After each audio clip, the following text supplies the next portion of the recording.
Good morning, America. Thanks for joining us here on the Andy Kirkendall Show, where Andy interviews actors, writers, filmmakers, athletes, musicians, songwriters, and more, and asks them, what do you do and why do you do it? So sit back, grab a cup of coffee, and enjoy the show. Good morning and welcome to Morning Moments. Glad that you joined us today, whatever platform and whenever you're watching this. Today I have he's listed as a producer, director, TV host, and I'm sure he's got more slashes to that name after 40 plus years of being in the industry, especially the faith-based industry. It's my privilege to bring Isaac Hernandez to Morning Moments. Welcome. No, thank you. The privilege is all mine to get to be on your show today. You have it right behind you. You do Faith on Films broadcast. It's been you've had so many wonderful guests on, some of the same guests I've had on my show, and so that's a little bit what you do, but I'm sure it's a little deeper than that. When I ask you, what do you do, and why do you do it? What do I do? And why do I do it? Well, I guess the simple and short answer would be I do whatever God wants me to do. And why do I do it? Because he says so. Well, that's it. That was a great interview, wasn't it? All right. There we go. Oh, no. There is so much more. What do I do? Well, pretty much what I've done all my life is work in the I'll say ministry, because that's what I know it is now. Although at one time I just thought it was a career, and it took me being pulled out of it for a period of time, and actually becoming a pastor at a church.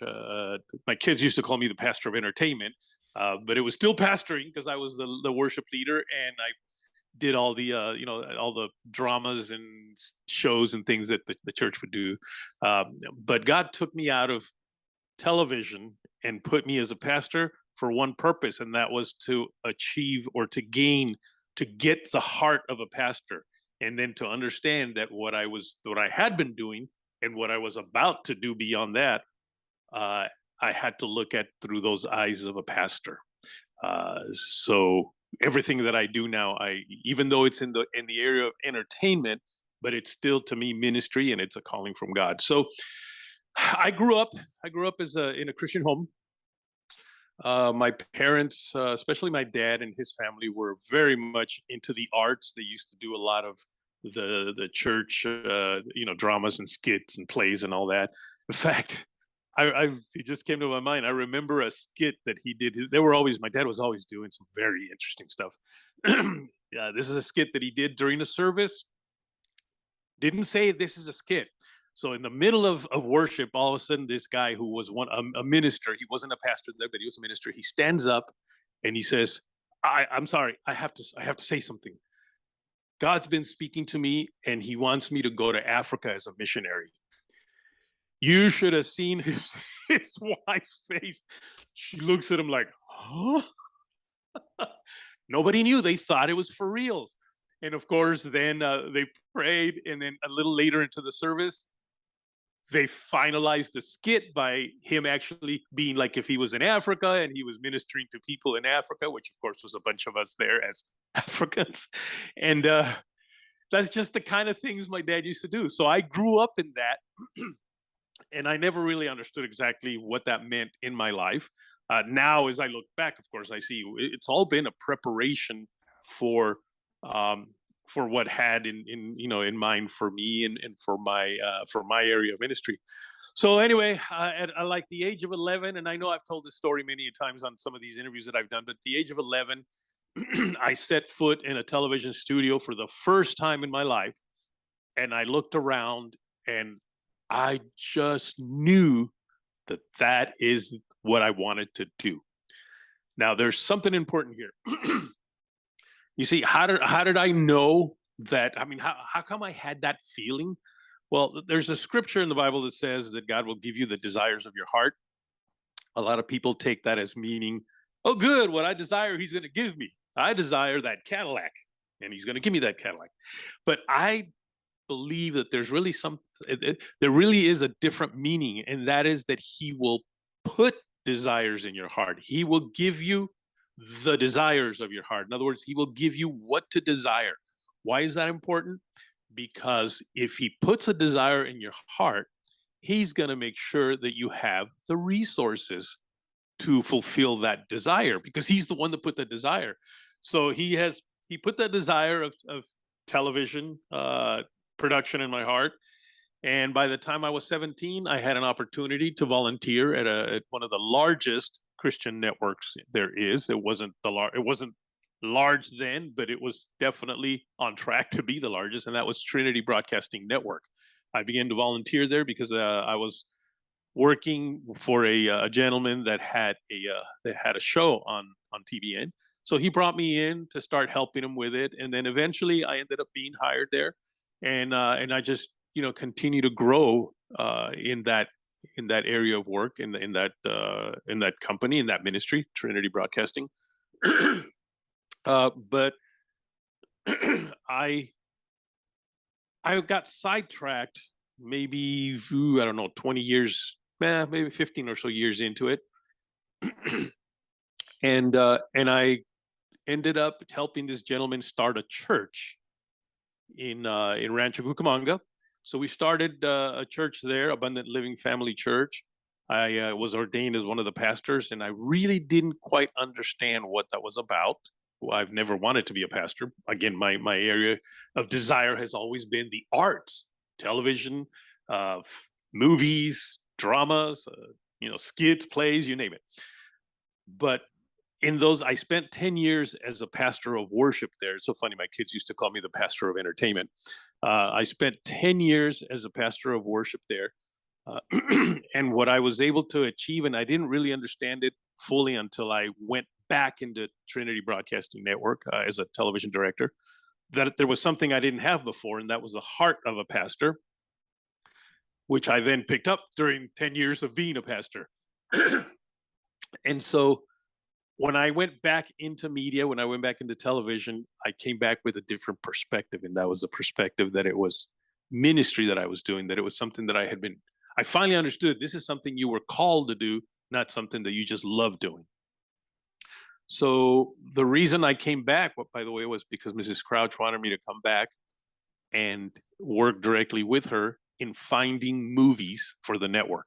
She had discovered that when movies were played on the network, we had a lot more people that would tune in because they wanted to see this movie. And there was no Christian networks showing Christian movies at the time. So we were the first. And so that was my job, go find them. And of course, that then opened up my opportunity to get more in the film industry. That's where I began to meet a lot of the producers, the actors, writers that are involved in Christian movies, which I didn't even know there was such an industry.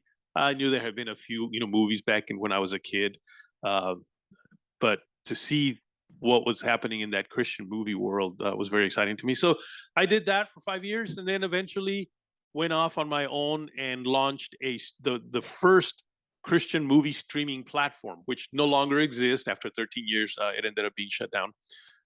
But there has been so many more now that have launched.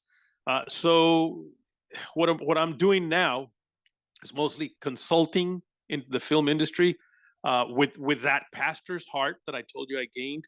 Now I consult for filmmakers, mostly in the area of encouragement, because filmmakers need a lot of encouragement. The lifestyle is so up and down. You think you're doing something, and then it comes crashing down, and back up and come crashing down. So they need somebody to at least encourage them and just kind of bring their spirits back up. And the other one is protection. Let's face it, it can be a rough world even in the Christian space. And so I try to really make sure, provide some level of protection for them, to let them know, you know what, you might want to watch out for this or watch out for that. But 3 years ago, which I guess is around when you started your show, I started mine April 1st, 2020. I started Faith on Film. And the reason I started that, and this will take us into the why I do it. The reason I started that was because I literally woke up. I got woken up at like 3:30 in the morning. And the first thing that came to my mind was, do a show in which you interview people in the Christian film industry. I don't know why God chooses 3:30 in the morning to talk to me. Maybe it's because during the day I'm too distracted. I don't know, but he woke me up at 3:30 in the morning and said that. Now, I've never done that. I've never been in the front part of the camera. I was always in the back part. I was a director. I'm back there pushing buttons and deciding what goes on the screen. Now suddenly I'm supposed to be in the front. So, but I'm obedient. If there's one thing I learned again, is that obedience to God is probably the most important thing you can do in your life. And again, knowing that when he puts a desire in your heart or in your mind, then you do it because he will make sure that it's a success. So I started it. I thought, okay, well, what I can do is do a YouTube channel. Anybody can do that.